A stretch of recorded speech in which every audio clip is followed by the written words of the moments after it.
ओम नमः सिद्धेभ्यः जय श्री ओम नमः सिद्धेभ्यः जय श्री ओम नमः सिद्धेभ्यः। मंगलम भगवान वीरो मंगलम गौतमो गणी मंगलम कुंद कुंदाद्यो जैन धर्मोस्तु मंगलम। सर्वमंगल मांगल्यम सर्व कल्याण कारकम प्रधानम सर्वधर्माणां जैनम जयतु शासनम जैनम जयतु शासनम जैनम जयतु शासनम। हमारी चर्चा चल रही है पंचलब्धि के ऊपर। डॉक्टर उज्ज्वला शाह और अध्याय का नाम है कर्म उत्तर प्रकृति भाग 2, पेज नंबर 36।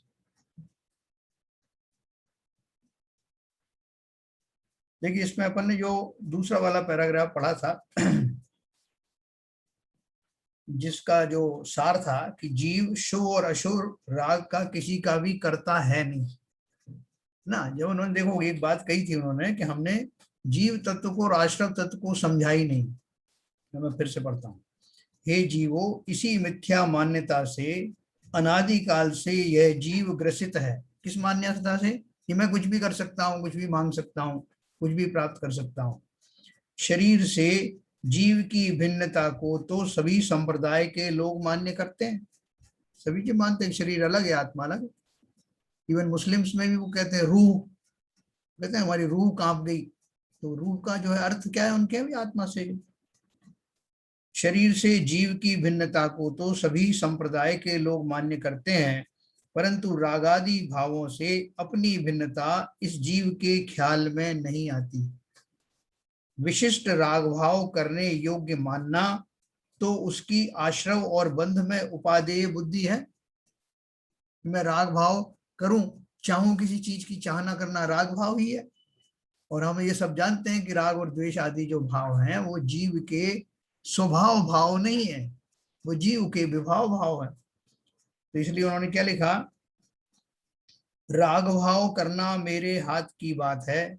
मैं चाहूं वैसे विकार को पलटा सकता हूं या कर सकता हूं। ऐसा मानने वाले ने जीव तत्व और आश्रव बंध तत्व को एक मेक माना है। कैसे माना है? क्योंकि जीव तत्व जब मैं कहता हूं तो जीव तत्व तो रागादि सर्वथा हर एक विभाव भाव से रहित होने वाला शुद्ध परम चैतन्य द्रव्य है। वो राग भाव आदि जो है वो उससे अलग है, वो उसके पार्ट नहीं है, वो उसका स्वभाव नहीं है। तो इसलिए अगर मैंने मान लिया कि मैं कैसी भी राग कर सकता हूं तो मैंने ये मान लिया कि मतलब राग मेरा स्वभाव है।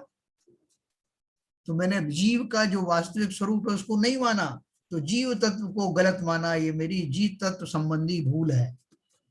फिर दूसरी बात, आश्रव और बंध तत्व को एक मेक माना है कि मेरे जैसे भाव होंगे, आश्रव होंगे और कर्म बंद हो जाएगा और जीव से जुड़ जाऊंगा, जीव में जो आ जाएंगे। तो आश्रव और बंध तत्व भी जीव में जुड़े हुए हैं, ऐसा मैंने मान लिया। तो बोल रहे हैं जिसने एक भी तत्व में गलती से गलत समझा एक तत्व को भी, तो उसने सारे सातों ही तत्व को गलत माना।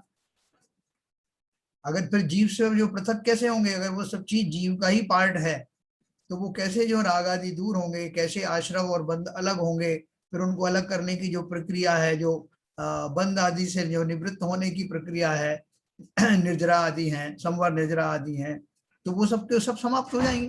क्योंकि आपने मान लिया कि ये तो सब जीव का स्वभाव ही है, तो अलग किसे करोगे? इसलिए उन्होंने बोला कि ये जो मैं राग की बात कर रहा हूँ, मैं ऐसा बन जाऊंगा, मैं ऐसा सोच लूंगा, मैं ऐसा प्राप्त कर लूंगा, इसका अर्थ ये है कि मैंने जीव का वो स्वभाव मान लिया है जो कि जीव का स्वभाव है नहीं। खोटे भाव आते हैं जब जीव स्वभाव में नहीं रहता, लेकिन जीव के स्वभाव क्या है उसको जीव द्रव्य में, जीव तत्व में अच्छे से समझना। आगे लिखा उन्होंने, मुझे बताओ, पूजा करते समय, शास्त्र स्वाध्याय करते समय बीच में अन्य कोई विचार मन में क्यों आता? हमारी इच्छा से तो वो विचार नहीं आते, हम थोड़ी चाहते हैं वो विचार आए। जिस प्रकार वह अशुभ भाव हमारे किए बिना सहज उस पर्याय की योग्यता से हो जाता है, उसी प्रकार शुभ भाव भी सहज ही होता है। आदित्य, इसको सुनिए अच्छी तरह। हाँ, आदित्य जी ने तो पढ़ा होगा ये सब। नहीं, सुनने के लिए कह रहा हूँ, पढ़ा तो है उनने। सही कहा इसको आपने। अच्छी तरह सुनिए, अच्छी तरह सुनिए सर। देखो, कई बार क्या होता है कि हम नहीं चाहते कि ऐसे भाव आए, लेकिन हम उसमें खींचे चले जाते हैं, वैसे भाव आते रहते हैं। और कई बार तो जीव रो देता है, ऐसे ऐसे अशुभ भाव उसको ऐसे काल में आता, मंदिर में बैठा हुआ है, पूजन कर रहा है और बहुत निकृष्ट भाव आ गए, तो जीव रो देता है। ऐसे ऐसे प्रकरण आए इसमें कि मैं क्या करूं भगवान, ऐसे भाव मेरे क्यों आ रहे हैं। इससे क्या जाहिर होता है कि हमारी जो पूर्व कर्मों की श्रृंखलाएं हैं, पूर्व कर्मों के पूर्व संस्कारों की जो श्रृंखला है वो निरंतर चल रही है। कई बार जब वो तीव्र कर्म का उदय आता है तो हमारा पुरुषार्थ काम नहीं आता।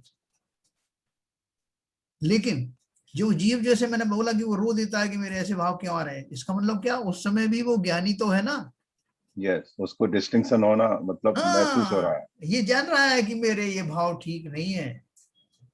चारित्र गुण की कमजोरी के कारण वो उस पर कंट्रोल नहीं कर पा रहा है, वो बात अलग है।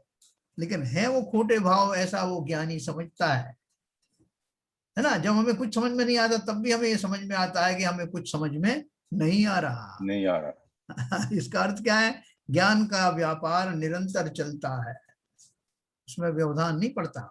और थोड़ा सा भी अगर सतर्क व्यक्ति है तो उसे इस बात का उसको पता लगता रहता है कि मेरे भाव किस जाति में, किस रास्ते में, किस राह पर जा रहे हैं।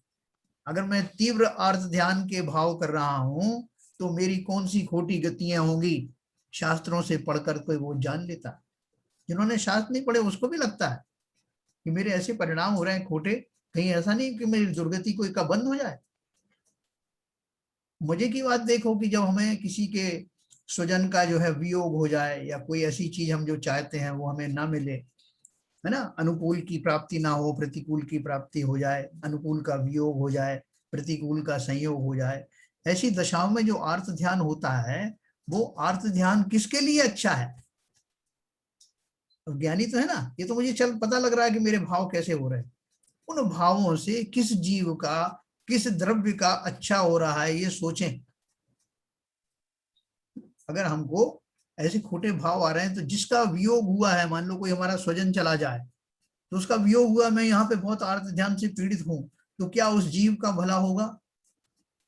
क्योंकि वो मेरा स्वजन है ना, मैं नहीं चाहता कि उसका किसी तरह से जो है उसका अनर्थ हो, उसका किसी भी तरह से शोक उसको मिले, किसी तरह की वो खराबी उसके अंदर आए, किसी तरह का दुख उसको मिले, मैं नहीं मैं चाहता, क्योंकि मेरा स्वजन था। तो आप क्या कर रहे हो, जो अर्थ ध्यान करके और जो आप भावों की तरंगें भेज रहे हो, वो अच्छी वाली जा रही है कि बुरी वाली जा रही है? दोनों तरफ से मारे जा रहे हैं, अपना भी बंद हो रहा है, हाँ, उधर भी तरंगे अपना निगलती जा कर्म रही हैं। बांध रहे हो, अपनी नई पर्याय, खोटी पर्यायों का बंद कर रहे हो। आगामी काल में ये कर्म फिर उदय में आने वाले हैं। और उस जीव जिसके प्रति इतनी आपको निष्ठा और वो थी, वो जीव आपके संवेदनाओं को पा करके संतप्त हो सकता है। क्योंकि जैसे हम टेलीपैथी की बात करते हैं ना, कि आपने सोचा उधर आपके मित्र ने एक जैसा सोचा, ऐसी संवेदनाएं होती हैं। तीर्थंकर का जब जन्म होता है तो कितने नरक तक के जीवों को शांति मिलती, तो कैसे मिलती? ऐसे वाइब्रेशन, रत्नों की वर्षा होती है सर। ऐसे वाइब्रेशंस जो है वो ट्रांसफर होते हैं। तो इसलिए ऐसा आर्त ध्यान करके मैं किसका हित कर रहा हूं? कम से कम उस जीव का तो नहीं कर रहा हूं जिसके कारण मैं शोकाकुल हो गया, और स्वयं का भी बहुत बड़ा अनर्थ कर रहा हूं। वर्तमान में भी मैं दुखी हूं, उस पर्याय में, उस काल में जब मैं शोक कर रहा हूं, और आगामी काल में जो कर्म बंध मेरा हो रहा है, जब उदय में आएगा तो फिर मैं भोगूंगा। तो ऐसा कोई समझदार व्यक्ति तो नहीं करेगा। देखो हम सब जो करते हैं क्षणिक आता भी है, क्योंकि हमारे जो है अभी राग आदि के परिणाम इतने तीव्र हैं, हमारी कषाएं अभी इतनी तीव्र हैं, संस्कार इतने तीव्र हैं कि वो एक क्षण के लिए तो ऐसे भाव आए बिना रहते नहीं हमारी भूमिकाओं में। लेकिन तुरंत हमारी भूमिका ऐसी भी तो है ना, हम ये भी समझ रहे हैं कि इससे किसका लाभ होने वाला। तो ये जो है अपने, अगर अपन ने ध्यान रखा तो कितने ही छठवें गुण स्थान तक जो आर्थ ध्यान का प्रसंग पाया जाता है, 5वें गुण स्थान तक रौद्र ध्यान का प्रसंग पाया जाता है, वहां तक चलता है भूमिकाओं में। वो संस्कार मैं ही तो बांधता हूं, जब वो उदय में आते हैं तो मेरे भाव खराब हो जाते हैं। इसलिए बहुत सावधान रहना। हमें तो ये अनमोल हीरा हाथ लगा है, ये जैन कुल में जन्म लेना, जैन सिद्धांतों के बारे में चर्चा करना, ये हमारी रोज की जो दैनिक चर्चा है ये बहुत अभूतपूर्व है। ये सबको संभव नहीं है। ये बहुत मुश्किल से हमने जरूर ही कुछ बहुत अच्छे पुण्य आदि किए होंगे जिनके कारण हम ये 1 घंटा अपना पिन ड्रॉप साइलेंस के साथ सुनते हैं। इस प्रोसेस में हमारा कितना लाभ है। कम से कम उस 1 घंटे में मेरे कषाय मंद रहते हैं और मंद कषाय में पुण्य बंद होता है और पुण्य बंद भी शास्त्र स्वाध्याय करते हुए हो रहा है तो प्रशस्त पुण्य का बंद होता है और उसके बीच में जो ज्ञान आपको मिल रहा है वो तो मिल ही रहा है। बहुत अच्छा, बहुत बढ़िया। उस मार्ग पर जो आप चल रहे हो उस मार्ग पर निरंतर आपका चारित्र गुण विकसित हो रहा है, राग आदि क्षीण हो रहे हैं, आर्त आदि ध्यानों से आप निवृत्त हो रहे हो, आपके तो दोनों हाथों में लड्डू है। इतना अनुपम हमने पुण्य किया था, ये सब हमको ही श्रेय अपन सबको ही जाता है। तो इसलिए जरा भी एक क्षण भी विचलित मत होना। तीव्र कषाय आदि के परिणाम हो, कोई ऐसे बहुत प्रतिकूल संयोग भी आ जाए। देखो जीव का सबसे बड़ा संकट क्या होता है कि मेरी स्वयं में की मृत्यु हो जाए। इससे बड़ा और संकट जीव मानता नहीं। लेकिन कई बार उसका मोह इतना तगड़ा होता है, बोले भाई साहब मैं भले ही मर जाऊं मगर मेरी पत्नी मेरे बच्चे वो जीवित रहे। तो हमारी जो कामनाएं हैं वो शिफ्ट तो हो जाती हैं लेकिन होती कहीं ना कहीं किसी ना किसी लक्ष्य से बनी रहती हैं। वो लक्ष्य हमको ठीक करना है। जिन जीवों से हम जो है जिनके लिए जिनके वियोग में संतप्त हैं वो कितनी अच्छी हो सकता है पर्याय में बैठ गए हों जाकर के, और हम अभी तक रोना पीटना करके हम किसका भला या बुरा कर रहे हैं। वो जीव तो लौट के आने वाले नहीं है और जीवों का तो इस तरह का चलता रहता आना जाना। मेरे कितने पूर्व में माता पिता हुए, बोलते इतनी माताएं मेरी हुई पूर्व में, उन सबको मैंने रुलाया जब मैं वहां से मरा। या मैंने या दीक्षा भी हमने बहुत बार ली। तो बोलते हैं इतनी माताओं को मैंने रुलाया कि अगर उनकी आंसुओं से कोई इकट्ठा किया जाए तो सागर भर जाए। कितने रिश्तेदार है, कितनी मेरी पत्नियां हुई, कितने मेरे बच्चे हुए, कितनी माता पिता हुए, कितने कितने क्षेत्रों में मैं गया। पंच परावर्तन हमने पढ़ा ना। मैं लिस्ट बनाऊंगा तो मेरे नाम कितनी निकलेंगे। और वो तो जीती जागती 96,000 पत्नियों को छोड़ करके भरत चक्रवर्ती निकल पड़े वैराग्य धारण कर। भरत ही क्यों, बहुत से चक्रवर्ती उनमें एक्सेप्शन होंगे, एक आध जो स्वर्ग गए बाकी सब मोक्ष गए या एक आध नरक गया हो। अगर वो 96,000 एक से एक सुंदर रानियों के उसमें मोह में रहता तो क्या वो मोक्ष जा पाता। और हमारे पास तो है ही क्या। मैं आपको एक दिन वो पुष्प डाल की मुनि की कथा सुनाऊंगा। तो बाबूजी उसका आग्रह करते हैं जिसमें उनकी एक काणी पत्नी थी जिसे वो छोड़ के आ गए थे मुनिराज, लेकिन उनके मन में उसके प्रति जो है वो राग भरा हुआ था कि अरे अरे मैं उसको छोड़ के आ गया, जबकि उनके मन में नहीं था, वो तो आर्यिका बन गई थी। लेकिन ये भाई मुनि बनने के बाद भी गृहस्थी तो छोड़ दी थी लेकिन गृहस्थपना नहीं गया था।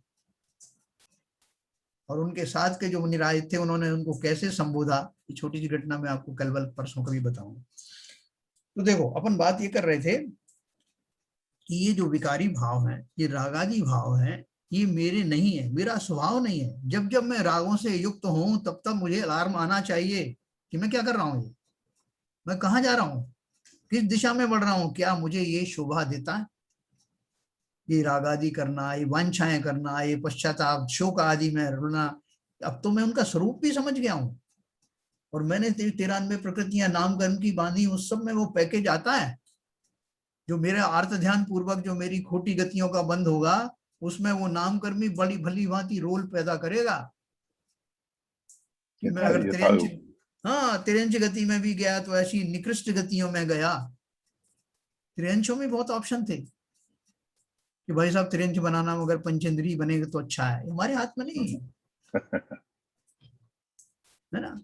तो वहां भी मेरे भाव कैसे चलते हैं, इसलिए बहुत सतर्कता से सुनना और सुन करके अपने जीवन में हम पंचेंद्री सैनी पंचेंद्री जी में मामूली बात थोड़ी है। हम चाहें जैसा अपना रास्ता मार्ग चुन सकते हैं। तो आगे आ रहा है, पूजा करते समय शास्त्र स्वाध्याय करते समय बीच में अन्य कोई विचार मन में क्यों आता है, हमारी इच्छा से तो वे विचार नहीं आते। जिस प्रकार वह अशुभ भाव हमारे किए बिना सहज उस पर्याय की योग्यता से हो जाता है, उसी प्रकार शुभ भाव भी सहज ही होता है। यह सहजता अज्ञानी जीव के ख्याल में नहीं आती और वह राग भाव का कर्ता बनता है, स्वयं को उसका कर्ता मानता है। तो कई बार आप पूजन करते हैं ना, पूजन करते करते आपको लगता है भाई साहब आज पूजन में बड़ा आनंद आया, तो क्यों आया?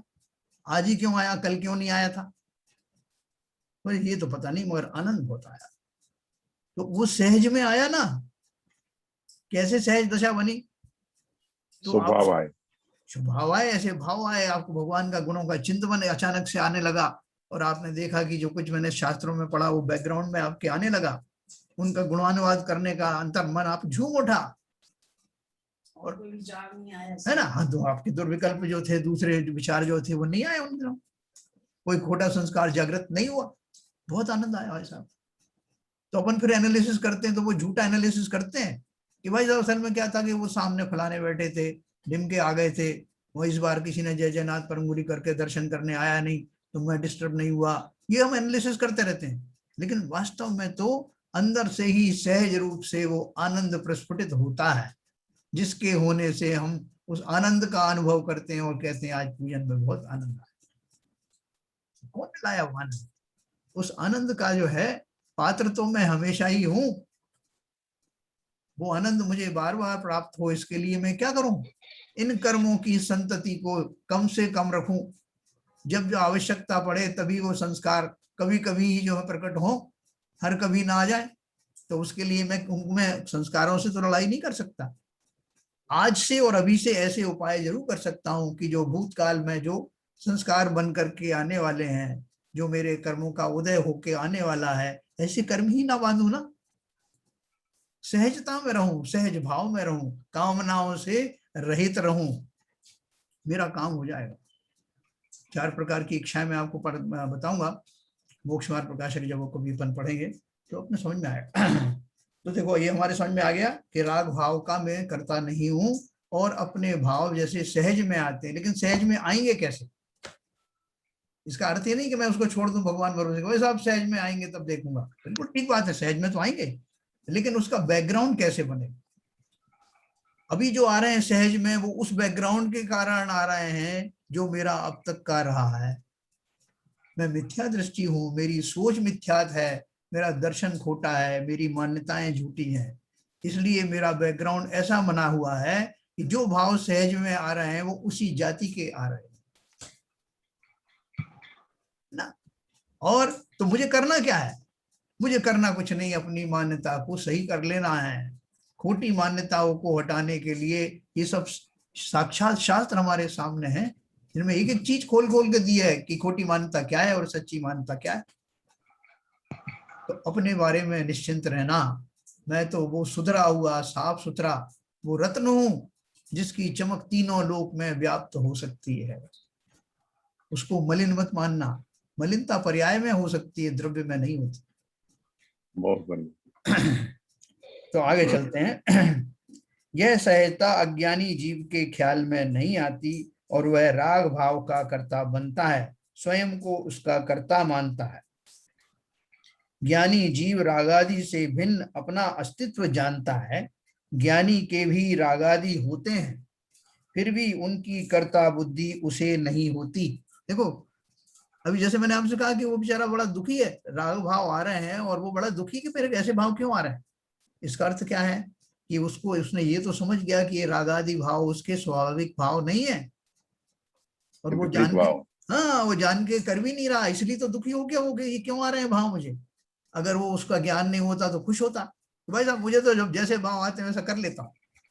अब मंदिर में बैठे बैठे मुझे ध्यान आया कि जाकर के बलिया दाल बाटियां खाना है, तो यहीं से फोन कर दिया ना भाई साहब, मैं मोबाइल दे के आता हूँ साथ कि मैं आ रहा हूँ, थोड़ा अच्छा बना लेना, घी भी अच्छा डालना, और पूजा तो हो गई एक तरफ है, यहाँ तो घी लगाया आरती का आंखों में, और वहां याद आया कि वहां पत्नी को बोल दूं वो शुद्ध देसी घी कहाँ रखा है, उसका इस्तेमाल जरूर करना। तो कहाँ भाव चले जाते हैं हमारे। तो इसलिए उन्होंने कहा कि मैं एक ज्ञानी जानता है कि मेरे ये जो राग भाव आ रहे हैं वास्तव में मेरे कोई पूर्व कर्म आ गया इसलिए आ रहे हैं, उसमें वो जुड़ता नहीं है, उस राग भावों को अच्छा नहीं मानता।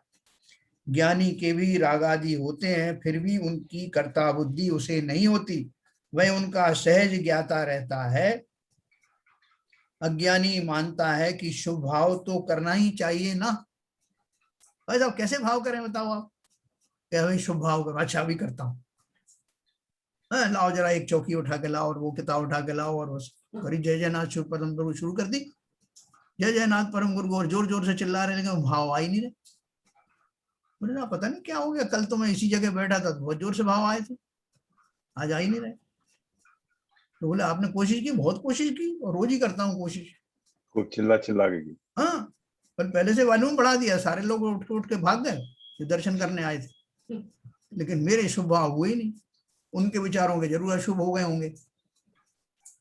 तो देखो हमें ये जो बारीकियां ये समझना है, इसलिए उन्होंने बोला कि जैसे जीव के रागादि भाव आते हैं, तो ज्ञानी जीव सम्यक दृष्टि की बात तो अभी बात की बात है, हमारी जो अवस्था है, जिस लेवल का ज्ञान हमें है, मैं उनकी बात कर रहा हूँ।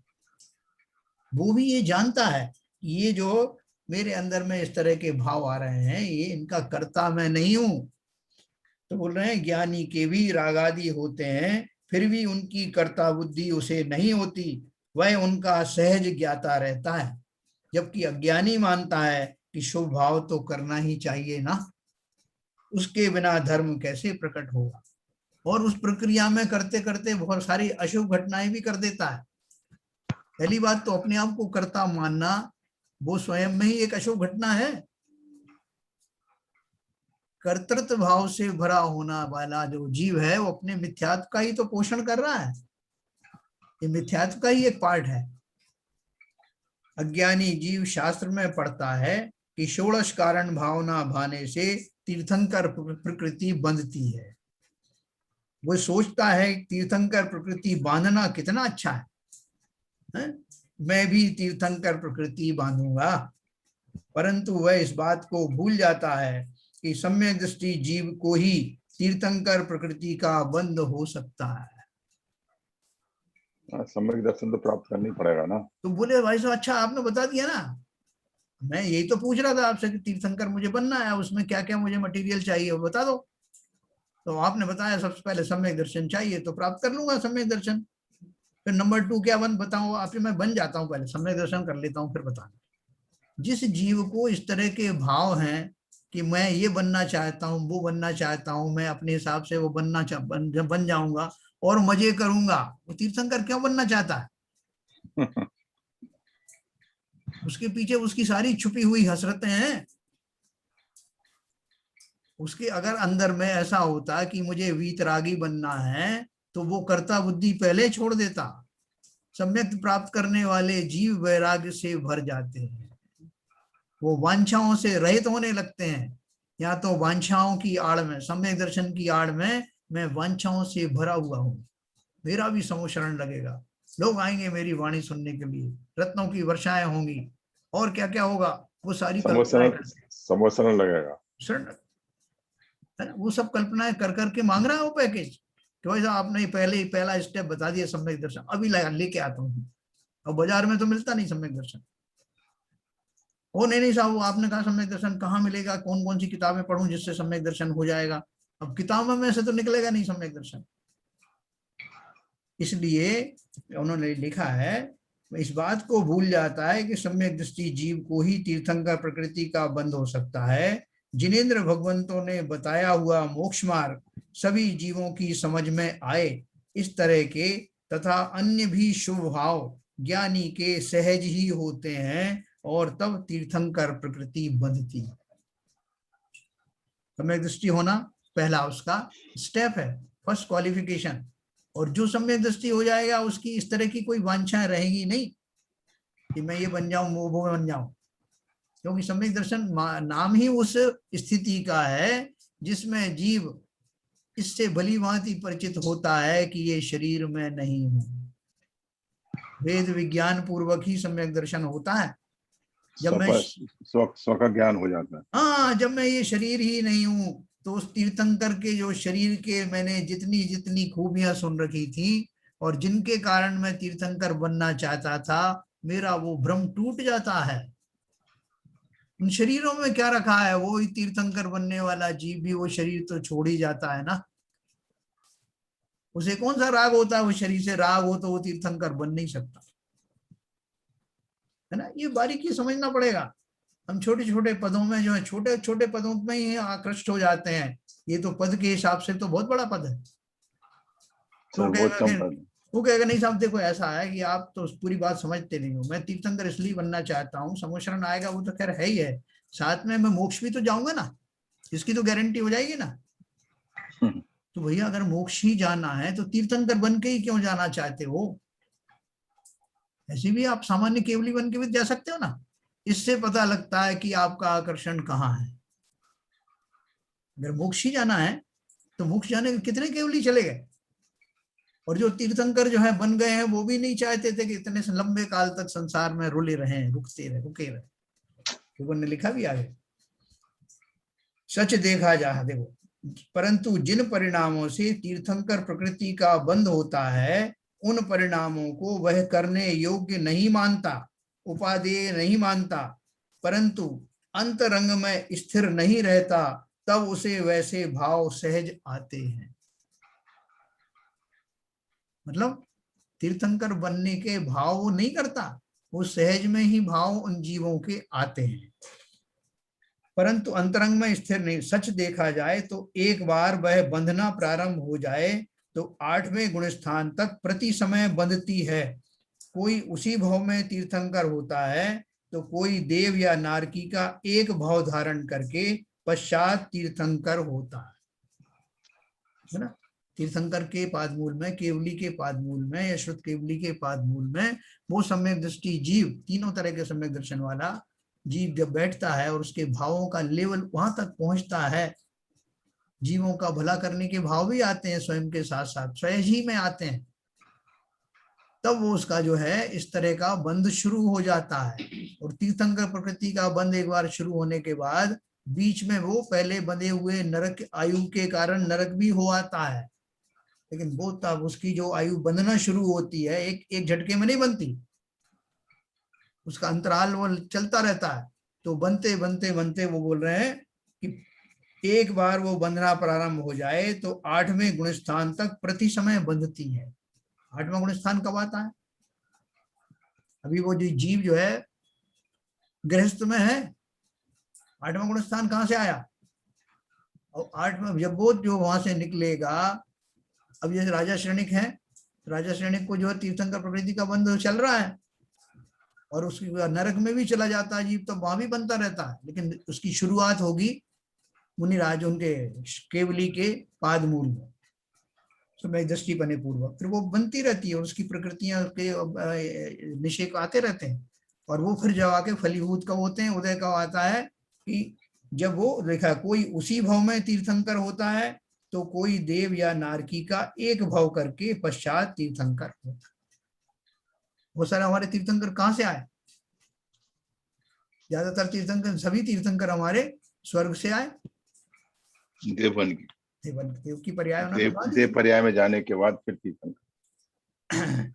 अब जैसे रावण का जीव है या लक्ष्मण का जीव है, वो नरक से निकल करके मनुष्य भाव धारण करेंगे, ठीक है ना, और फिर वो तीर्थंकर बन करके वो जाएंगे मोक्ष।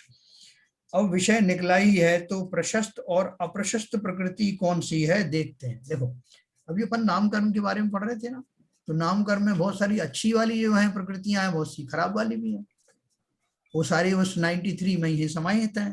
तो उनमें कौन कौन सी अच्छी है, कौन कौन सी बुरी है, कौन सी हमें बांधने के भाव होते हैं, और बांध पाएंगे कि नहीं बांध पाएंगे वो अलग बात है, लेकिन हम उन्हें देख करके एकदम खुश हो जाते हैं, ये है बांधने योग्य।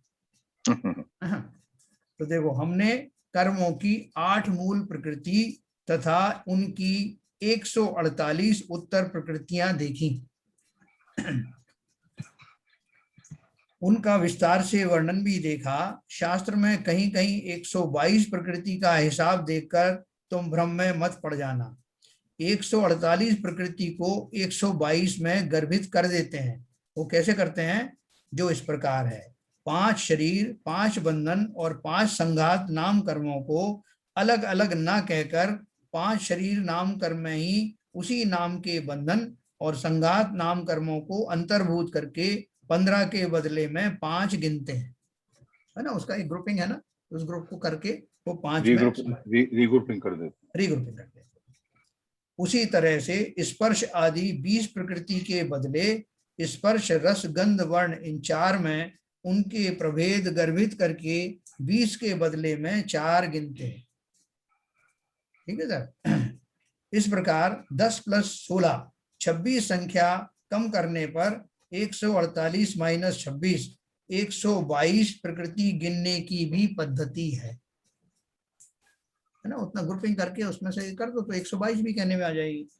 सर ये जो 148 उत्तर प्रकृति है जी, दिस इंक्लूड्स नामकर्म की 93 प्रकृति। हाँ हाँ बिल्कुल बिल्कुल बिल्कुल। तो वो 93 के अलावा हाँ जो 55 जो रह गई, हाँ हाँ बराबर वो 55 रह गई, तो वो बाकी जो 8 कर्म है, हाँ वो 55 में उनका विश्लेषण है। अपन ने पढ़ा, अपन ने इसके पहले पढ़ चुके हैं। हाँ पढ़ चुके हैं। जैन दर्शनावरण की कितनी प्रकृतियां हैं, ज्ञानावरण की कितनी है, 5 प्रकृति ज्ञानावरण की, 9 की, ये सब अपन ने गिनी ना। तो ये टोटल इतना ही आ जाएगा, इतना ही आ जाएगा। ठीक। तो इस प्रकार 10 + 16 26 संख्या माइनस कर दी। उसमें सम्यक मिथ्यात और सम्यक प्रकृति बंध योग्य नहीं है, इसलिए बंध योग्य प्रकृति की संख्या 120 है। जो काउंट किया ना इन्होंने, क्या किया, क्यों किया है कि जो मिथ्यात्व नाम का एक कर्म होता, मोहिनी कर्म का, के 2 भेद अपन ने पढ़े थे। कौन कौन से भेद पढ़े थे? मिथ्यात्व और मतलब दर्शन मोहिनी और चारित्र मोहिनी। है ना। दर्शन मोहिनी में मिथ्यात्व नाम का जो था गुण था, ये वो था, प्रकृति थी। और मिथ्यात्व के फिर 3 अपन ने भेद किए थे। सम्यक मिथ्या ये पढ़े थे ना अपन ने। मिथ्यात्व, सम्यक मिथ्यात्व और सम्यक। हाँ, तो इनमें से ये 2 प्रकृतियां तो जो है वो जब सम्यक प्राप्त होता है तब वो टुकड़े होकर के एडिशनल बन जाती हैं, लेकिन मूल में तो एक ही प्रकृति है, मिथ्यात्व। तो इसलिए उन्होंने 2 की काउंटिंग नहीं की उनको, है ना। वो कह रहे हैं बंधने के लिए तो एक मिथ्यात्व नाम का कर्म ही बनता है। बनते समय ऐसा नहीं बनता कि सम्यक प्रकृति के बंध हो जाए और सम्यक मिथ्यात्व का बंध हो, है ना। बनते समय एक ही बनता है, जब वो उनका विसर्जन होता है, उपशम होता है, तब वो 3 प्रकृतियों में बढ़ जाता है, डिफरेंट स्टेज आती है। इसलिए बंध योग प्रकृति की संख्या 120 है। लब्धि की प्रकरण में अप्रशस्त कर्म प्रकृति का अनुभाग अनंत गुणा घटता जाता है और प्रशस्त प्रकृति का अनुभाग अनंत गुणा बढ़ता जाता है, आदि वर्णन आने वाला है। देखो एक बहुत बढ़िया प्रकरण आने वाला है जिसमें क्या बताया जाएगा कि जिस समय जीव के वो वाले भाव होते हैं जिनकी चर्चा अपन करने वाले हैं, तो उस समय 2 घटनाएं घटित होती हैं। क्या घटनाएं होती हैं? प्रशस्त प्रकृति जो आपकी है, पहले से जो आपने बांध रखी है, पहले से जो बांध रखी है वो भी, और नई बांधी वो भी, उनमें क्या उनका जो अनुभाग है बढ़ जाता है।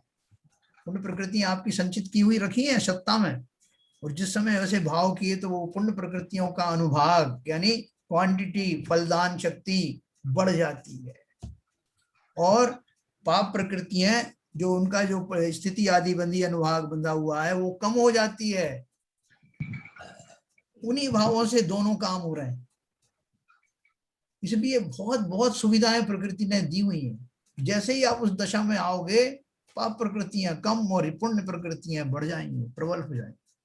बहुत बढ़िया आपको मैथमेटिकली समझाएंगे। आदि वर्णन आने वाला है, उसका अर्थ ठीक रीति से भाषित हो, इसलिए हम प्रशस्त और अप्रशस्त प्रकृतियां कौन सी है उसे देखेंगे। प्रशस्त का अर्थ आप लोग समझ गए, जो शुभ प्रकृतियां होती हैं वो शुभ, प्रशस्त मान लीजिए जो अशुभ है वो अप्रशस्त है। जो हमको मोक्ष मार्ग में प्रशस्त करती हैं, वो आगे बढ़ाती हैं, वो हमारी प्रशस्त प्रकृतियां। 8 कर्म के 2 भेद हैं, घाती कर्म और अघाती कर्म, है ना। 2 भेद है ना 8 कर्मों के, घाती कर्म और अघाती कर्म। हमने जो उत्तर प्रकृतियां देखी उसको आकृति द्वारा निम्न प्रकार से बताएंगे। 122 के हिसाब से आने वाली संख्या ब्रैकेट में लिखी हुई है। देखो इन्होंने एक चार्ट बनाया है किताब में, सबके पास होगी। कर्म लिखा है ऊपर, उसके दो भेद, घाती कर्म और अघाती कर्म। अब घाती कर्म में कौन कौन से आते हैं? ज्ञानावरण की 5, दर्शनावरण की 9, मोहनी की 28 और अंतराय की 5। तो आप पूछ रहे थे ना सीविजन साहब, ये 47, ये 47 हो गई। और अघाती कर्मों की कौन सी है? वेदनी की 2, आयु की 4, नाम की 93, जिनको ब्रैकेट में 67 भी दिया है ग्रुपिंग करके फिर से, बिल्कुल सही है। और गोत्र की 2 है, गोत्र की 2। तो टोटल मिला के इधर हो गई अघाती कर्म की 101 प्रकृतियां और यहाँ हो गई 47। ये 48 और 47 8 55 ये पूरी होगी, 93 है, पूरा हाँ, मैच होगा। और 101 और 47 जोड़ोगे तो 148 हो जाएंगे, ये है ना। इनमें घाती कर्म की सर्व 47 प्रकृतियां अप्रशस्त ही हैं। देखो हम जब पुण्य और पाप की बात करते हैं, वो पुण्य बांधो साव और पाप से डरो, ये सब जब करते हैं ना, तो मजेदार बात यह है, ये जितनी भी घातिया कर्म है इनकी समस्त प्रकृतियां पाप रूप ही हैं, और इनका बंध निरंतर होता रहता है, एक समय भी खाली नहीं जाता जब ये पाप प्रकृतियों का बंध और उदय नहीं होता। यही तो पुराने संस्कार है। मैं एक प्रश्न करूं सर? मैं जी एक सर, प्रश्न करना चाहता हूँ। बोलिए बोलिए। ये आपने 148 से जब उसमें उदय के लिए 122 प्रकृतियां बनाई, तो उसमें जो भिन्न प्रकृतियों में से एक एक करके होती है, इसलिए 122 हो गई वो। हाँ। अब ये वेदनीय में ऐसा नहीं होता कि साता और असरा दोनों साथ साथ बनते हैं क्या? नहीं, दोनों में से एक ही बनी एट ए टाइम। वो कम नहीं किया 122 में 148 में से? नहीं, वो बंद बंद होने की, देखो जो कम किया पहले अपन ने, जो वो किया है कि उनका बंद नहीं होता। ये नहीं कहा कि इनमें से आइदर बंद होती है, सम्यक ग्रुपिंग किया, मिथ्यात्व। रीग्रुपिंग किया। हाँ, सम्यक प्रकृति और सम्यक मिथ्यात्व ये खाली जो है वो उस समय टूट के टुकड़े होते हैं। हो गया सर, वो तो बंद के लिए ठीक है, मिथ्यात्व बंद हो गया। हाँ हाँ, और यहाँ जो बंद होता है, यहाँ जो बंद होता है उनमें जो है एट ए टाइम जो है, एट ए टाइम जो है एक ही का बंद होगा, यहाँ जोड़ा दिया है, जैसे शुभ और अशुभ में से एक का होगा, ठीक है, साता और असाता में से एक का होगा। नहीं तो वही तो कह रहे हैं आरपीजन साहब। हाँ, जब दोनों में से एक का बंद होगा तो फिर एक ही रखना चाहिए। और आपने नामकरण की जो प्रकृतियां थी ग्रुप में, उनमें से एक का बंद तो आपने अलग करके 122 कम कर दी, उसमें से 26 नामकरण की। हाँ, लेकिन वेदनीय में कम नहीं किया आपने। जो कहने का मतलब ये है जैन साहब कि वेदनी की असाता कर्म असाता कर्म, अब ये इसका जो बंद होगा या तो साता का होगा या असाता का होगा। एट ए टाइम एक ही प्रकृति का बंद होगा। हाँ, एक ही का होगा एट ए टाइम बंद। तो इसलिए ये कहने में जो आता है कि निरंतर बंद होता है इन प्रकृतियों का, दो में से कोई सी एक का होगा। हाँ, तो उसको कम हो जाना चाहिए ना, फिर 122 121 रहना चाहिए, उनका कहने का मतलब। क्या आरपीजन साहब? जी सर। अब ये गणित तो जो है वो उन्होंने बनाया, वही मैं तो बनाया नहीं तो मैं करेक्शन नहीं आपने नहीं बनाया, मतलब इसके ऊपर थोड़ा नहीं, नामकरण में जैसे ग्रुपिंग है, जैसे गति नामकरण है, तो 4 में से एक गति का बंद एट ए टाइम हो रहा है, लेकिन अल्टरनेटली करके जब चारों का आ रहा है। हाँ, आयु में भी आएगा ऐसे ही। हाँ, आयु में भी ऐसे ही आएगा। अभी देखो नाम में 93 बांधी है, तो जो आप जो कह रहे हैं उस सब में जहाँ जो है जो 4-4 के भेद हैं, 5-5 के भेद हैं, वो सब कम करते जाएं। एट ए टाइम एक ही चल रही है। हाँ, तो वो कुछ किया है बहुत सी जो वो कर्म प्रकृतियां हैं उनमें भी यही भेद हैं, लेकिन यहाँ बात चल रही है 148 कर्म प्रकृतियों की बात चल रही है।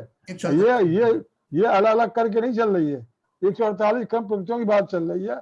उसमें से 120 122 120 कैसे बनाई है उनके लिए विख्यात है। लेकिन अब हम लोग जो आप जो डिस्कस कर रहे हो वो बंद के हिसाब से नहीं है, बंद किस समय होगा, किसमें किसका होगा, ये नहीं। ये तो केवल कम प्रकृतियों के हिसाब से चल रहा है। बिल्कुल सही है, बिल्कुल सही। और देखो इसमें नाम के आगे 93 के आगे ब्रैकेट में 67 लिखा है जी। हाँ, वो उसी हिसाब से किया उन्होंने, वो 67 क्यों एट ए टाइम जो है कितनी होती है वो सब उन्होंने पीछे लिखा है, एक्सप्लेनेशन ये सब इसका। जी है ना, कम हो गई। चलिए कोई बात नहीं, फिर भी आगे भी आएगा कुछ ऐसी साहब जी। फिर भी मतलब जो 67 लिखी है, बाबूजी भी कह रहे हैं वो बात एक हद तक मतलब विचारणीय है कि ये 67 प्रकृतियां हैं वो एट ए टाइम क्वालिफाई हुई, जो एट ए टाइम हो रही हैं। ठीक है, 93 से। तो वही इसी तरह से वेदनी कर्म की 2 प्रकृतियां हैं, एक साता और एक असाता। तो जो प्रकट होगी एट ए टाइम एक ही होगी। अपन देखते हैं उनमें क्या मतलब देखिए, मतलब ये बताइए पॉइंट ऑफ कंसर्न है, इसको आप स्टडी करके बाद में इसका विवेचन दीजिए, क्योंकि ये डाउट तो स्टैंड करता है आज। तो होगा। चलिए सर आगे चलिए। फिर आयु का भी कम करना पड़ेगा, वो 4 है ना एट ए टाइम, एक ही हाँ, आयु का और बहुत सी है, और भी बहुत सी है भाई साहब, एक ही नहीं, दुरभि सुरभि बहुत उसमें आ गई, लेकिन और भी ऐसी प्रकृतियां हैं जो यहाँ, हाँ बराबर, एक समय एक ही बनेगी। एक का क्लियर हो जाएगा बाबूजी, तो बाकी सब क्लियर हो जाएगा। नहीं, जब आप विवेचन करेंगे, अलग अलग प्रकृतियों के नाम से आप पढ़ेंगे, तो आपको मालूम पड़ेगा कि ऐसी स्थितियां और कर्मों में भी हैं। हाँ है ना, घाती कर्म में देख लो ना, ज्ञानावरण, दर्शनावरण, अंतराय, सब में सब एक साथ थोड़ी एक जैसी बनती। हाँ, बहुत सी ऐसी हैं, ऐसा नहीं है। विवरण बताया कौन कौन सी हो सकती है। बिल्कुल। और ऐसा कर एनालाइज करोगे तो कई प्रॉब्लम्स आएंगी। नहीं, वो उन्होंने ऐसा एनालिसिस भी करके दिया है, आगे और पढ़ेंगे तो ये सब एनालिसिस। हाँ नहीं, वो इन्होंने क्या दिया वो बात दूसरी है। हाँ, तो देखो अभी अघाती कर्म की प्रशस्त प्रकृति और अप्रशस्त प्रकृति। देखो अभी एक बहुत बढ़िया बात उन्होंने ये कही है कि जो घाती कर्म है वो तो सब अप्रशस्त ही होती हैं, वो प्रकृतियां पाप प्रकृतियां ही होती हैं, वहां तो पुण्य का सवाल ही नहीं। अब बची आपकी अघातिया कर्म। अघाती कर्म में से भी 2 तरह के उसके 2 पार्ट हो जाते हैं, प्रशस्त प्रकृति और अप्रशस्त प्रकृति। यानी पाप पुण्य का जो खेल है वो अघाती कर्मों में ही होता है। साता वेदनी की एक प्रकृति प्रशस्त प्रकृति में आ गई, असाता वेदनी की प्रकृति एक वो अप्रशस्त में चली गई। तो वेदनी अपन ने 2 पढ़ी थी ना आरपीजन साहब, उनमें से एक साता वेदनी प्रशस्त में आ गई, असाता वेदनी अप्रशस्त में चली गई। शो आयु 3 है और अशो आयु 1 है। कौन सी अशो आयु, कौन सी है? नरक वाली। नरक आयु जो है वो अशो आयु है, क्योंकि कोई भी जीव जीना नहीं चाहता नरक आयु में। और नीचे लिखा भी है, शुभायु में मनुष्यायु, देवायु, तिरंचायु, अशुभायु में नरकायु। फिर शुभ नाम की 63 प्रकृतियां हैं, ब्रैकेट में 37 लिखा है वो ग्रुपिंग करके। अशुभ नाम की 50 हैं, जिनको 34 लिखा है। उच्च गोत्र की 1 है जो प्रशस्त प्रकृति है, नीच गोत्र की 1 है जो अप्रशस्त प्रकृति है। ये भी दोनों में से एक ही बनेगी, एक ही, या उच्च गोत्र में नीच गोत्र में। जैसे साता वेदनी है, असाता वेदनी लिखा भी है उन्होंने, आगे लिखा भी है, एक्सप्लेनेशन किया है उसका, पूरा दिया है। अब आप देखेंगे तो ऐसे और भी स्थिति आएंगी अभी। हाँ, वो उन्होंने उसको वो दिया, एक्सप्लेनेशन दिया है कि एट ए टाइम एक ही बनती है, लेकिन कौन कौन सी होती है उस अपेक्षा से बताया जा रहा है। इस तरह 148 प्रकृति में 68 प्रकृति प्रशस्त हैं और घाती अघाती को मिलाकर 47 + 53 100 प्रकृतियां अप्रशस्त हैं। पाप प्रकृतियां ज्यादा हैं,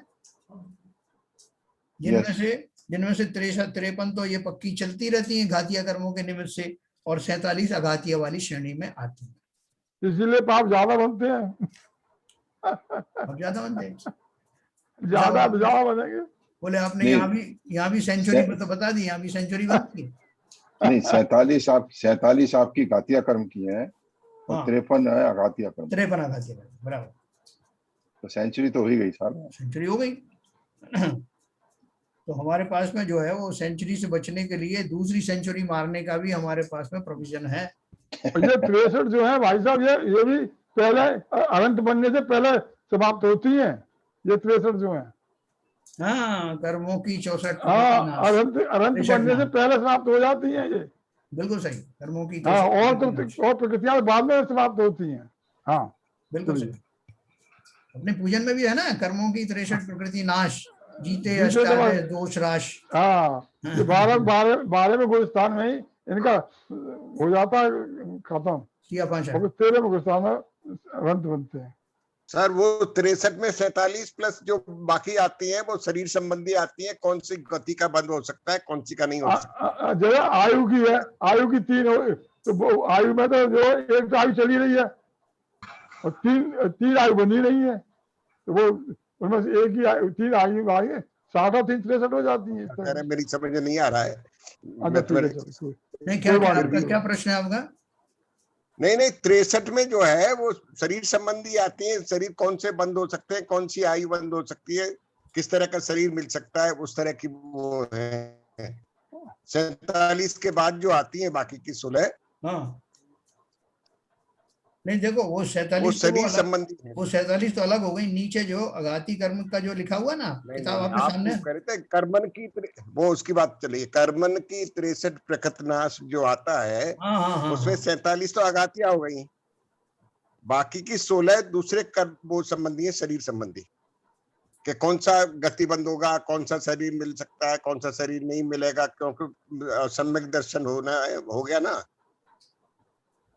47 प्रकृति जो ऊपर लिखी है वो देखिए आपने, ज्ञानावरण की 5, दर्शनावरण की 9। बिल्कुल सभी 47 ही 47 है। हाँ, सब अप्रशस्त है ना। 47 की 47 घातीय कर्म की है वो। जी सर। वो शरीर संबंधी नहीं है। नहीं उसके अलावा जो बाकी 63 में से बाकी बचा ना कुछ, वो नाम करनी चाहिए, वो सब नाम करनी 13। 47 में से कितनी बच गई आपकी 63 होने में? 16 बची। तो वो 16 प्रकृति इनमें से ले लेना आप कोई सी जो है। बस थैंक यू।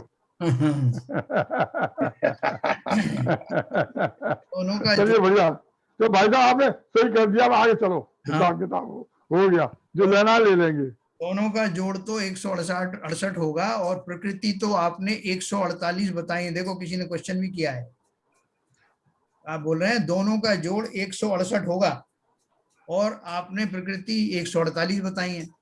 इसका मत उन्होंने लिखा है, इसका मतलब ये है कि तुम आरपी जैन साहब की तरह ध्यान देकर पढ़ रही हो। ने लिखा अच्छी बात है, इनमें से स्पर्श आदि 20 प्रकृतियां दोनों ही में शामिल है। दोनों में शामिल है, मतलब वो प्रकृति इसमें भी प्रशस्त में भी आ रही हैं और उसमें भी आ रही हैं। कैसे आ रही हैं वो? उन्हीं को 122 प्रकृति के हिसाब से कहना हो तो 42 प्रकृतियां प्रशस्त हैं सभी अघातिया कर्मों की, और 84 प्रकृतियां असाध्य अप्रशस्त हैं, जिसमें 47 तो घातिया कर्मों की हैं और 37 जो है वो अघातिया की हैं। ऐसे 84 प्रकृति अप्रशस्त वाली। 42 प्रकृतियां जो प्रशस्त हैं वो सभी अघातिया कर्मों की हैं और 84 प्रकृतियां हैं, उसमें से 47 प्रकृतियां तो घातिया कर्मों की हैं और 37 प्रकृतियां अघातिया की हैं। इस तरह से वो 84 प्रकृति और ये 42 प्रकृति ये मिलाए हैं। अब इतना विस्तार किया ही है तो शुभ नाम कर्म और अशुभ नाम कर्म की चर्चा भी कोष्टक द्वारा करते हैं, है ना। नाम कर्म ऊपर हेडिंग दिया, फिर उसके शुभ नाम कर्म और अशुभ नाम कर्म, ऐसे दो भेद बताए। उसमें प्रशस्त और अप्रशस्त, सिर्फ नाम कर्म का स्पेसिफिकली नाम कर्म की कौन कौन सी प्रकृतियां शुभ हैं और कौन कौन सी अशुभ हैं। देखो नाम कर्म में एक है गति, उसमें से शुभ गति कौन सी है? देव गति और मनुष्य गति, और इनकी संख्या मतलब 2 हो गई। अशुभ प्रकृतियों में नरक गति और तिरंज गति अशुभ है, ये भी मतलब 2 संख्या हो गई। जाति कितनी होती है? पंचेंद्रीय, पंचेंद्रीय की जाति 1 है और एकेंद्रीय से चतुरेंद्रिय तक की 4 हैं जो अशुभ नाम कर्म में आती है। शरीर की सभी प्रकृतियां 5 हैं, वो 5 तरह के शरीर होते हैं ना, तो शरीर सभी तरह के 5 शरीर तो शुभ नाम कर्म में आते हैं और अशुभ नाम कर्म में कोई भी नहीं, मतलब ये शरीर के संबंध में। बंधन सभी 5 ही इन्होंने शुभ नाम कर्म में दी। क्यों दिए? कि वो शरीर अच्छा बंधने के लिए वो बंधन है, शरीर की जो है वो पूरी रचना करने के लिए है, इसलिए उसको इस साइड में लिया। सर एक यहाँ क्वेश्चन है, इफ यू डोंट माइंड। बोलिए। इसमें लिखा है गति देवगति और मनुष्य गति। हाँ, ये शुभ नाम कर्म की प्रशस्त प्रकृति हैं। हाँ। 2, जबकि अघातिया कर्म में आपने शुभ आयु की 3 प्रशस्त प्रकृति बताई है पिछले पेज पे। आयु जो है वो स्क्रीन में नहीं आती नाम कर्म में, आयु आयु अलग कर्म अलग ही है, अलग आयु कर्म अलग है। नहीं तो वो तीन आयु कर्म है, हाँ, वो कौन कौन से हैं? शुभ, एक मिनट नरक को बाबू। छोड़ करके, नरक देखो नीचे लिखा वहां पे पेज नंबर 38 पर, अघातिया कर्मों के नीचे शुभ आयु 3। हाँ वो लिखा है मनुष्य, देवायु, त्रिंच आयु। हाँ त्रिंच आयु को यहाँ हाँ पर प्रशस्त प्रकृति बना दिया, हाँ जबकि यहाँ पर त्रिंच गति को इन्होंने अशुभ प्रकृति बता दी। हाँ, मैं बताता हूँ आपको। देखो क्वेश्चन यहाँ, क्लियर है ना मेरा? हाँ क्वेश्चन मैं आपको समझाता हूँ। हाँ दोनों केसेस में, एक तो ये आप मान के चलिए कि आयु नाम कर्म अलग है, अघातिया कर्म में से। वो क्लियर है। तो यहाँ आपको जब यहाँ ये अघाती कर्म बताए थे, तो अघाती कर्म में आयु को भी एक कर्म अलग से बताया गया था। जी हाँ, जी हाँ। उसमें शुभ आयु ये 3 दे दी, वहां अशुभ आयु 1 दे दी, ये होगा एक बात। अब जो आयु जो है वो अच्छी है, वो गति अच्छी है कि नहीं, इनमें भेद क्यों पड़ता है ये आपको बताता। इनमें जो है गति तो दी है इन्होंने, देव गति मनुष्य गति को शुभ बताया है, अशुभ प्रकृति में नरक गति तिर्यंच गति, मतलब तिर्यंच गति को भी उसमें शामिल कर लिया है गति में। लेकिन आयु में तो जो है वो शुभ आयु में रखा, इसलिए रखा कि बोलते हैं कि तिर्यंच गति का जीव भी कोई मरना नहीं चाहता, इसलिए तिर्यंच की आयु तो शुभ है। लेकिन वो जो गति है जिसमें कि तरह तरह का बोझा ढोया जाता है, तरह तरह के उनके जो है उनके ऊपर कष्ट होते हैं तिर्यंच गति में, उस गति के कारण वो गति अशुभ गति है। कोई मरना नहीं चाहता इसलिए वो शुभ है, जबकि नरकों में सब मरना चाहते हैं, इसलिए वो वहां अशुभ आयु है। अब समझ में आएगा? जो कोई कीड़ा भी था वो मरना चाहता था कि मैं कीड़ा बनूंगा जिस मुझे मार डालना। एक राजा ने अपने बेटे से कहा था ना कि अवधि ज्ञानी ने मुझे बताया है कि मैं कीड़ा बनने वाला हूं मर करके, तो जैसे ही मैं मरूं कीड़ा तुम्हें दिखाई देगा, तुम फौरन मुझे मार डालना, क्योंकि मैं उस गति में नहीं रहना चाहता। तो जब वो मारने गया तो वो कीड़ावन विष्ठा के अंदर और घुस गया। अर्थात कोई भी तिर्यंच भी मरना नहीं चाहता। मरना कौन चाहता है? नरक वाला मरना चाहता है, लेकिन वो मर नहीं सकता। क्लियर हो गया। तो इस तरह से आयु और उसमें ये फर्क आ जाता है। जाति पंचेंद्रिय 1, शरीर सभी 5, बंधन सभी 5 अच्छे माने गए हैं, संघात सभी 5 माने गए हैं क्योंकि शरीर निर्माण में वो काम आते हैं। अंगोपांग सभी 3। स्पर्श आदि में देखो, स्पर्श आदि में 20 तो शुभ स्पर्श हैं और 20 अशुभ स्पर्श हैं। ठीक है, उनका वर्णन आगे आएगा, कौन से शुभ है और कौन से अशुभ है। संस्थान कितने होते हैं? समचतुरस्थ, जो पहला नंबर का जो संस्थान लिखा है जिसमें सुडोल होता है वो शरीर 1 है। बाकी के जितने संस्थान हैं वो कुंडक आदि जितने हैं बाकी के 5 वो अशुभ में आते हैं। संगनन वज्र वृषभ नाराज, पहला वाला संगनन उत्तम माना जाता है, शेष 5 जो उत्तम नहीं माने जाते। देन आपके अनुपूर्वी जो होती है ना जिसके आकार बनता है पिछले वाले उसका, तो मनुष्य गत्यानुपूर्वी और देव गत्यानुपूर्वी को अच्छा माना गया है। नरक गत्यानुपूर्वी और तिर्यंच गत्यानुपूर्वी को अशुभ माना गया कि जब उसका आकार बनता है उस तरह का कि तिर्यंच था तो तिर्यंच रूपी आकार में आ रहा है, और जो ये है अपना नर नारकी था तो नारकी रूप में उतने दिन तक आकार रहता ना, तो उसको अच्छा नहीं माना जाता। तो ये हो गया मनुष्य गत्यानुपूर्वी, देव गत्यानुपूर्वी। विहायो गति कौन सी थी?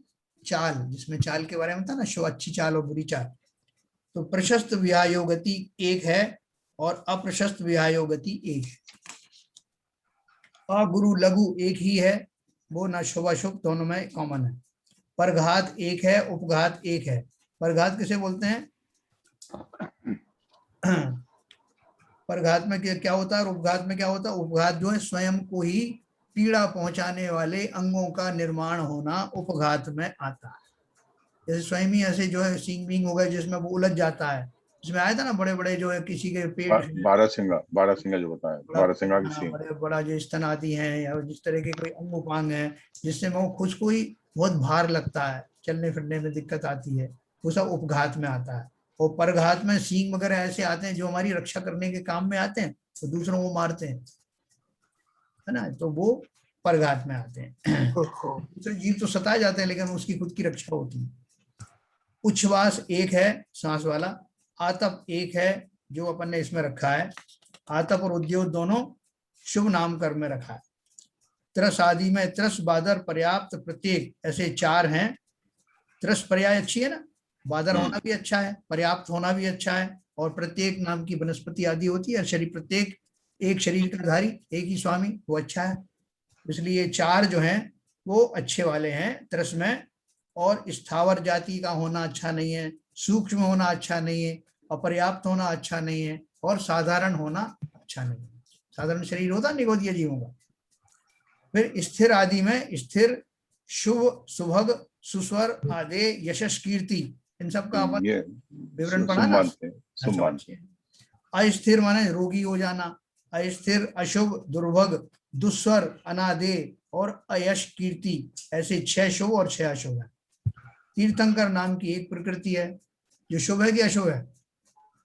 ये तो शुभ है। उसको तो आंख बंद करके बता दो। फिर निर्वाण नाम का एक है, निर्वाण जो है वो शुभ में आती है। इस तरह से शुभ का जो टोटल यहाँ किया इन्होंने 63 प्रकृतियां जो है यहाँ पे बताई हैं शुभ वाली, और 50 प्रकृतियां ये बताई हैं जो अशुभ नाम, अप्रशस्त नाम की। तो प्रशस्त और अप्रशस्त में इनको बांटा।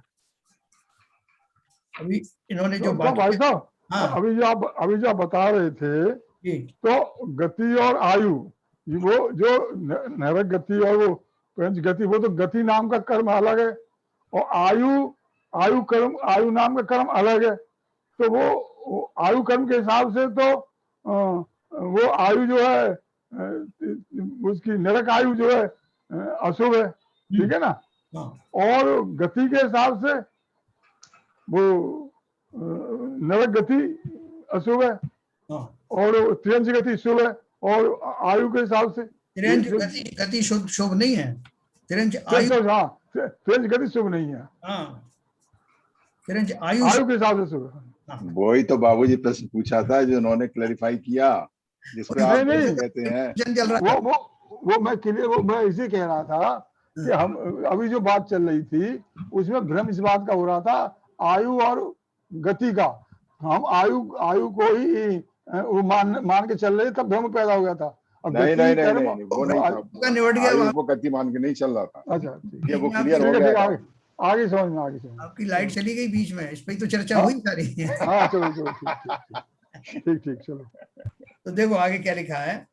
हमें यह देखना है कि हमें कर्म का बंध अनादि काल से निरंतर चलता ही आ रहा है। आयु का बंध तो कभी कभी होता है, जो अपकर्ष काल आते ना, उन अपकर्ष काल में ही होता है। 6-7 मूल प्रकृति तो निरंतर बंधती ही है।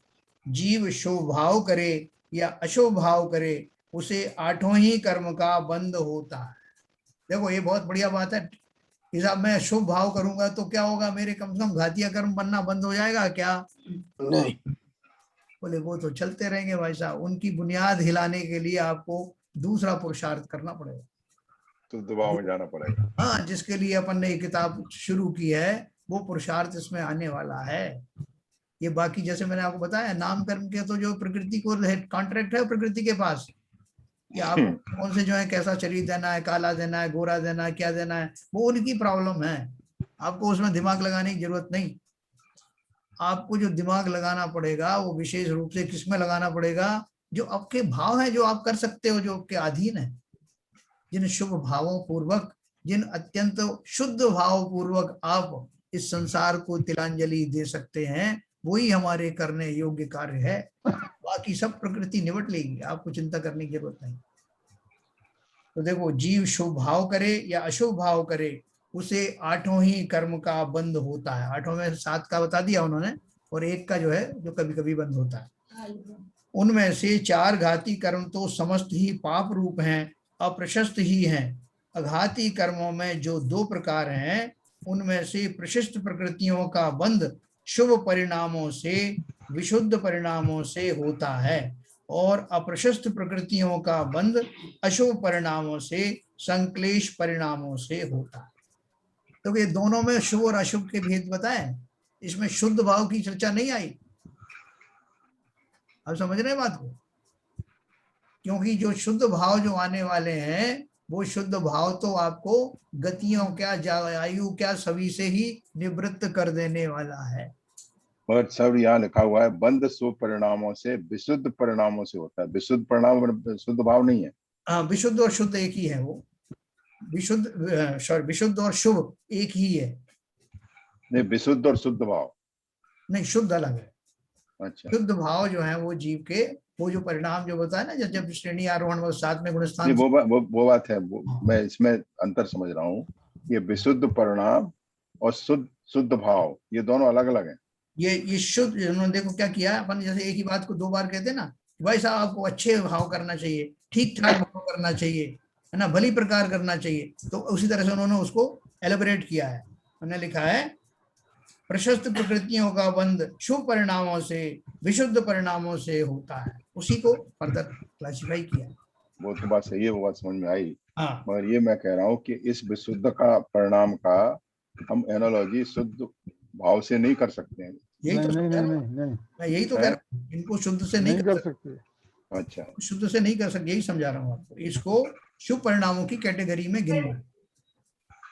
और अप्रशस्त प्रकृतियों का बंध अशुभ परिणामों से, संक्लेश परिणामों से होता। संक्लेश परिणाम का शब्द आपको बहुत बार बार सुनने में आएगा। संक्लेशित परिणाम मतलब दूषित परिणाम। इस तरह यह बात सिद्ध होती है कि पुण्य शुभ भाव करने से, पुण्य के आगे क्या डैश लगाया उन्होंने, आर्यन जैन साहब को जरा ब्लॉक। आर्यन साहब चले गए। तो देखो इसमें क्या लिखा है, पुण्य करने से, इस तरह ये बात सिद्ध होती है कि पुण्य करने से या शुभ भाव करने से बंध होता ही है, बंध का अभाव नहीं होता, है ना। आप शुभ भाव को अगर करोगे या अशुभ भाव करोगे, दोनों से ही बंद होगा ना। बंद होगा, अब बंद होगा, एक से पुण्य बंद होगा, लेकिन बंद तो होगा ना। परंतु सम्यक दर्शन प्राप्त करके मिथ्यात्व और अनंतानुबंधी कषाय मिट जाते हैं। उस समय से विशिष्ट प्रकृतियों का बंद होना रुक जाता है, उन प्रकृतियों के बंद की विच्छुत्ति होती है। क्या बता रहे हैं? अरे भैया, अरे जैन साहब म्यूट करके रखा करो। टाइम हो गया है, बस मैं एक लाइन में समाप्त करूंगा। ये बात से आवाज आ रही है कि पुण्य शुभ भाव करने से बंद होता ही है, बंद का अभाव नहीं होता। परंतु सम्यक दर्शन प्राप्त करके, बार बार चालू कर देते हो भाई। आर्यन जैन गुरुजी है नहीं वहां पर, चालू है उनका सिस्टम। हाँ, सम्यक दर्शन प्राप्त करके मिथ्यात्व और अनंतानुबंधी कषाय मिटते हैं। ये अपन कल और पढ़ेंगे इसको, जिसमें कि जो ऊपर की जो प्रकृतियां थी, नामकर्म आदि की जो सब थी, शुभ और अशुभ प्रकृतियों की अपन ने चर्चा की। लेकिन अगर हम चाहते हैं कि हमारी वो प्रकृतियां घाती कर्मों वाली भी निपट जाएं, तो हमको क्या करना पड़ेगा। वो सम्यक दर्शन की जो बात चल रही है, जिसकी शुरुआत हो रही है, उसका ये डेरिवेशन था। तो कल अपन उसको पढ़ेंगे, उनसे कैसे कषायों में मंदता आती है सम्यक दर्शन प्राप्ति के बाद में, और कैसे उसका कनेक्शन यहाँ भी है। उन भावों का कनेक्शन हमारी ये शुभ प्रकृतियां जो हमने पढ़ी अभी, नाम कर्म आदि, उनमें भी उसका असर जाता है। तो इसको अपन कल और विस्तार से पढ़ेंगे। थोड़ा जो चर्चा जरा गंभीर रही होगी आज, मुझे समझ में आएगी अगली बार से। सही समय हो गया, जिनवाणी स्तुति करें। गंभीर तो इतनी रही कि पता नहीं चला कब समय निकल गया।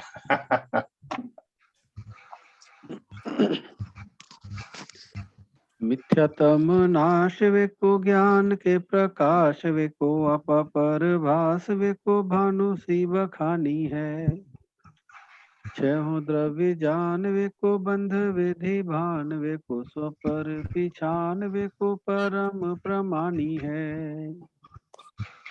अनुभव बताए वेको जीव के जताए वेको काहू न सताए वेको भव्य और आनी है। जहाँ तहाँ तार वेको पार के उतार वेको सुख विस्तार वेको यही जिन वाणी है। हे जिन वाणी भारती तो है जपो दिन रैन, जो तेरी शरणा गए सो पावे सुख चैन। जिन वाणी के ज्ञान से सूझे लोकालोक, सो वाणी मस्तक नमो सदा देते हैं धो, सदा देते हैं धो। जिनवाड़ी माता की जय। जय हो जय हो जय हो। नमो कर